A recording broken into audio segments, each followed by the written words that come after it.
My mom wants me to marry my creepy stepbrother, but when I refused, she did this. Some parents love their children unconditionally. Others, they see them as tools, burdens, or even enemies. For me, my mother didn't see me as a daughter. She saw me as an obstacle, something that got in the way of her real child Chris, my stepbrother. And from the moment she married his father, my life became a living nightmare. I was 4 years old when my mother married Greg, a man twice her age with a son from a previous marriage, Chris, who was already 17. From the start, it was clear. Chris could do no wrong. I could do no right. My mother's love belonged to them, not me. I was treated like a guest in my own home, someone they barely tolerated but expected to serve their needs. And Chris? He made it his personal mission to make my life hell. At first, Chris's cruelty was subtle, the kind that adults wouldn't notice. Stealing my food, locking me in dark rooms for hours, breaking my favorite toys and blaming it on me. Every time I complained, my mother would snap.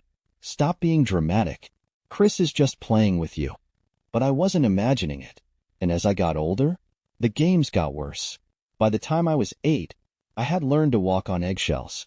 I never spoke back, never made myself too noticeable, because the second I did, Chris would find a way to punish me.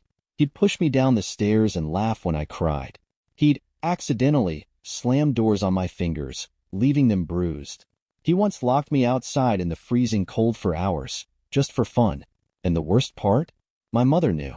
She saw the bruises, the broken belongings, the fear in my eyes, and did nothing.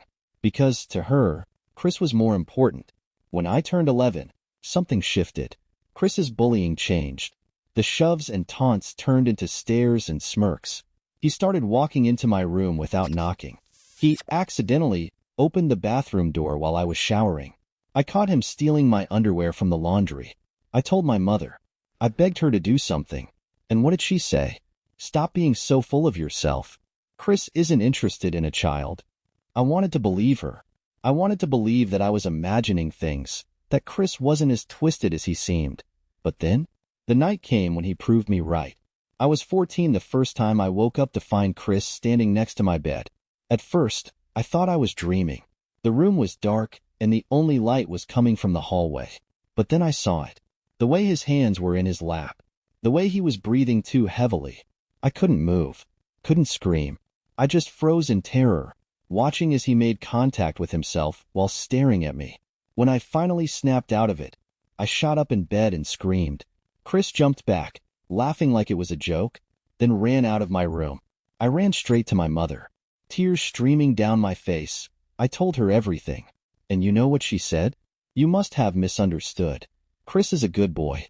Stop making up disgusting lies." And that's when I knew. She was never going to protect me. For the next 2 years, I tried to avoid him as much as possible. I stayed out of the house, slept with my door locked, and made sure to never be alone with him. But at 16, he finally did what I had always feared. One night, after our mother went out drinking, Chris cornered me in the hallway. I tried to run, but he was bigger, stronger. He pinned me against the wall, his breath hot against my neck. And then he whispered, "You're finally growing up, huh? Bet I'm the only guy who'd want you." I shoved him as hard as I could and ran to my room, locking the door. And that night, I made a call that saved my life. The rescue. My half-brother saves me. I had only met Sam a handful of times. My mother had abandoned him from a previous relationship, just like she had emotionally abandoned me. But I was desperate. So I called him. "Please," I begged. "I need help." He didn't ask questions. He didn't doubt me. He just said, "Pack a bag. I'm coming." Sam arrived within hours. He didn't knock. He didn't wait. He barged through the door, looked my mother dead in the eyes, and said, "She's leaving. And if you try to stop her, I'll call the cops on Chris right now." For the first time in my life, I saw fear in my mother's eyes. She didn't fight. She didn't beg me to stay. She just watched as I walked out that door, and out of her life forever. Leaving that house should have felt like freedom. But as I sat in the passenger seat of my half-brother Sam's car, staring out at the dark streets, I didn't feel safe yet. I felt like Chris was still watching me. Like at any moment, he would burst through the door, drag me back inside, and make sure I never left again.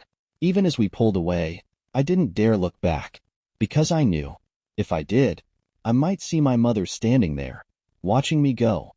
And worse, I knew she wouldn't stop me, because she had already chosen her son over her daughter, and I was done fighting for a place in her life. I had never been to Sam's house before. My mother never spoke about him, acting like he didn't exist. But the second I walked through his door, I realized this was what a home was supposed to feel like. His wife, Dana, greeted me with open arms, no questions asked. She didn't pry. She didn't demand answers. She just said, "Are you hungry? Let's get you something to eat." And for the first time in years, I felt like I wasn't a burden. Like I wasn't just existing in someone else's house. I was welcome here. I was safe. After I ate, Sam sat me down and finally asked the question I had been dreading. "What did he do to you?" I didn't want to say it. Didn't want to relive it. But I knew. If I wanted to stay, if I wanted to finally be free, I had to tell the truth. So I did. Everything. The years of bullying, the humiliation, the stolen privacy, the fear, the assault. And when I finished, Sam's hands were clenched into fists, his jaw tight with barely contained rage. But instead of rushing out for revenge, he simply nodded. And then he said, "You're never going back there. I don't care if I have to fight for custody. You're staying here. And if your mother or Chris come near you, I will bury them in lawsuits so deep they won't see daylight again." And in that moment, I knew he meant it. The next day, my mother finally realized I was gone. And when she did exactly what I expected. She called, pretending to be a concerned parent. "Mom, sweetheart, you don't have to do this. Come home, and we'll talk. Chris didn't mean to scare you. You're making a big deal out of nothing." Nothing.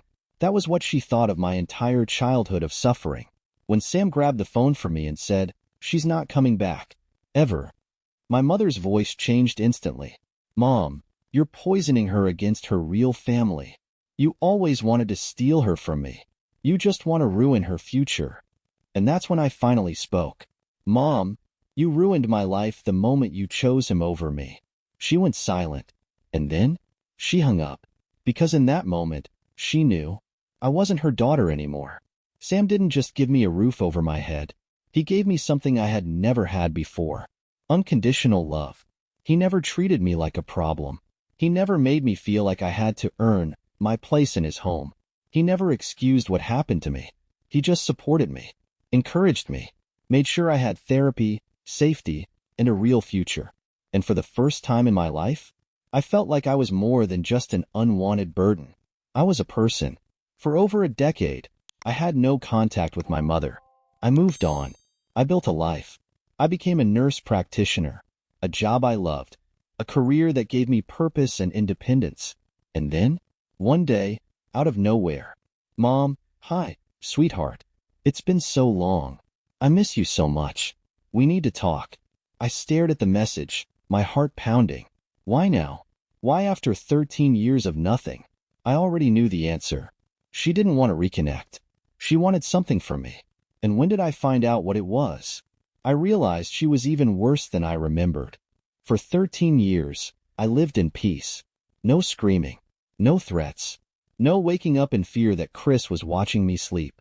I had escaped my mother's twisted world, and under Sam's care, I built a life far away from them. But when I saw her name pop up on my phone after all those years, I knew. She didn't miss me. She didn't love me. She just wanted something. And when did I find out what it was? It made my stomach turn. At first, I ignored the message. But then, she kept texting. "Mom, I know we have our differences, but let's move forward. I want us to be a family again. Chris has changed. He asks about you all the time. You've done so well for yourself. I'm so proud of you." I almost laughed. Proud? She hadn't spoken to me in over a decade. She had never supported me, never even checked if I was alive after I left. And now she suddenly wanted to be a family again? No, something wasn't right. And when I finally answered, demanding to know why she was really reaching out, she dropped the bombshell. "Mom, sweetheart, you're not getting any younger. It's time to settle down. Chris has always loved you. He regrets how things were before. You too should get married. He needs a strong woman like you." I felt sick. Marry? Chris. The same Chris who had tormented me as a child. The same Chris who had stolen my privacy, my peace, my innocence. The same Chris who had cornered me in my own home and whispered disgusting things in my ear. I gripped my phone, hands shaking with rage. Are you insane? I finally texted back. Mom, I know it's a lot to take in, but listen, Chris needs help. He has a lot of debt, and you're successful now. It would help the whole family. And just like that, it all made sense. This wasn't about love. It wasn't about family. She wanted me to marry my abuser to pay off his debt. I took a deep breath and typed out my response. Me, I am never speaking to you again. You let that monster ruin my childhood, and now you want me to save him? You're sick. Don't ever contact me again. And then, I blocked her number. But my mother? She wasn't done with me yet. Because the second she realized I wasn't falling for her manipulation, she escalated. And the harassment? It was only just beginning. Blocking my mother should have been the end of it. But she wasn't going to let me go that easily. Because the second she realized she couldn't control me anymore, she snapped. And suddenly, my quiet, peaceful life became a nightmare all over again. At first, she tried calling from different numbers. Every day, every hour. Mom, sweetheart, I know you're upset, but think about your family. Chris is struggling. You have the money to help him. You're being selfish. After everything we've done for you? I ignored every single message. But then, she escalated. One evening, I was sitting on the couch, unwinding after a long shift, when suddenly, Sam's doorbell rang non-stop. I peeked through the window, and there she was, my mother, standing outside, dressed too perfectly like she was trying to sell some fake image of motherly concern. And next to her, Chris. He was leaning against their rusted car, arms crossed, smirking like he owned the place. A chill ran down my spine. I stepped back, my heart pounding. They found me. Sam opened the door, blocking their way. You're trespassing, he said flatly. Leave. My mother put on her sweetest voice. Sam, please. We just want to talk to her. Chris grinned, his eyes scanning the house. Nice place, he muttered. You always were the lucky one. I wanted to vomit. I had spent years escaping this man, and now he was standing outside my home like nothing had happened. Sam's patience snapped. Get the hell off my property before I call the cops. Chris laughed, shaking his head. Wow, sis. You really let him brainwash you, huh? And that's when I finally spoke. I stepped forward and glared at him. I don't want anything to do with you. His smirk faded. My mother sighed dramatically. Honey, don't be so harsh. We're still family. And that's when Sam slammed the door in their faces. After being thrown off the property, my mother did what all toxic people do when they lose control. She ran to Facebook. Within hours, I started getting messages from distant relatives I barely knew. Why are you abandoning your family? Your mother loves you. Why are you being cruel? Your brother needs help. You're being heartless. I rolled my eyes. Because of my mother's post? It was a masterpiece of manipulation. Mom's Facebook post. I tried so hard to raise my daughter right, but she has been poisoned against me. All I ever wanted was for her to be happy, but now she's throwing away her family for selfish reasons.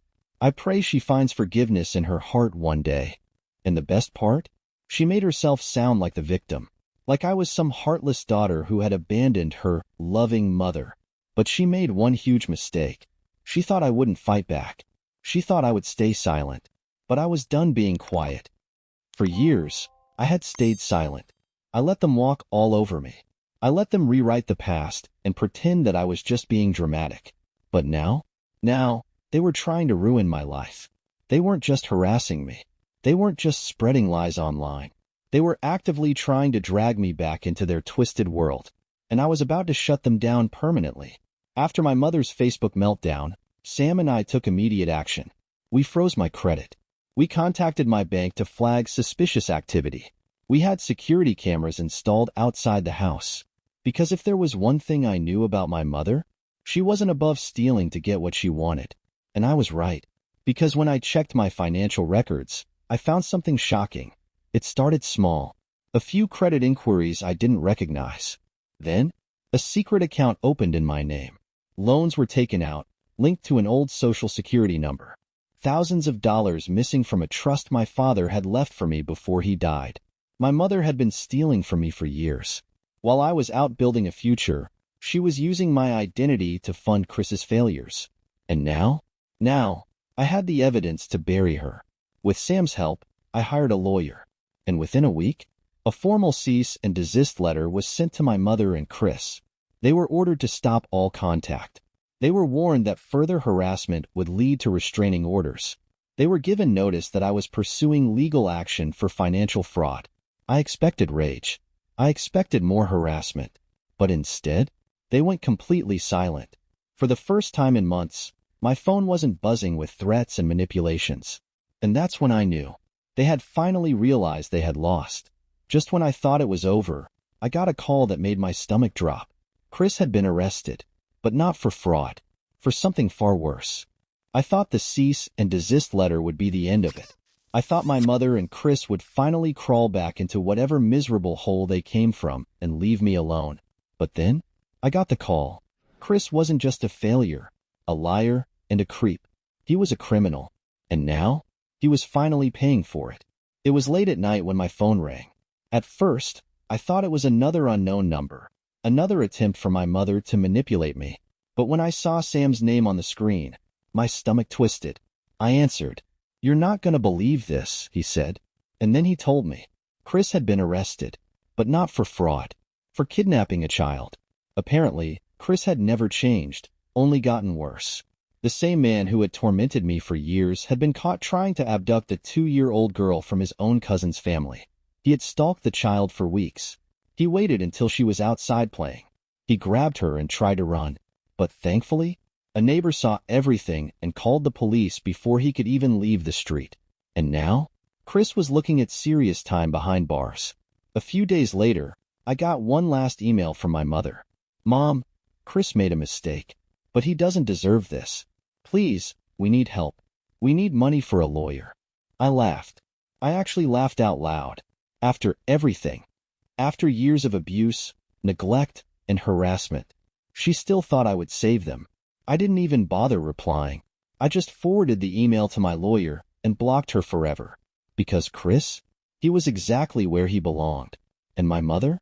She was finally alone, forced to live with the consequences of her choices. Once Chris was officially convicted, my mother went completely silent. She had no more power, no more money, and no more family to manipulate. And me? For the first time in my life, I felt completely free. I legally reclaimed the money my mother stole from me. I finally moved into my dream home, far away from my past. I built a life surrounded by people who actually loved and respected me. And the best part? I never had to see Chris or my mother ever again. Because while they were stuck living in the hell they created, I was thriving. My mother always thought I would come back. That no matter what, I would forgive, forget, and fall back into her trap. But she was wrong. Because the best revenge is knowing that while she's alone, miserable, and drowning in regret, I've already moved on, and I will never look back.